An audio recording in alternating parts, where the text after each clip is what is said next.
ইসলামের উপরে যখন কোনো আঘাত আসবে, কোরআনের উপরে যখন আঘাত আসবে, হাদিসের উপরে যখন আঘাত আসবে, ইসলামিক মার্কাজগুলোর উপরে যখন আঘাত আসবে, মুসলমানদের উপরে যখন আঘাত আসবে, তখন আমরা মুসলমানরা যারা আছি, আমরা যদি দলবদ্ধ হইয়া এই বেঈমানদের সামনে আমরা রুখে দাঁড়াইতে পারি, তাহলে বেঈমানের গোষ্ঠী পলায়ন করবে। কি বলে ঠিক কিনা?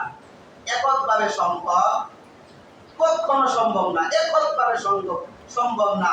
দলবদ্ধভাবে মুসলমানরা কাজ করবে। ভাইরা আমার, লক্ষ্য করে দেখেন, সাহাবায়ে কেরাম নবীর ইজ্জত রক্ষার জন্য কাফের বেঈমানদেরকে দেয় নাই। নবীকে একটা গালি দিবে কাফের বেঈমানদের। কোন কাফের বেঈমান যখন নবীকে কষ্ট দিয়েছে, সাহাবায়ে কেরাম এটা বরদাস্ত করতে পারে নাই, তাদের বিপক্ষে লেগে গেছে।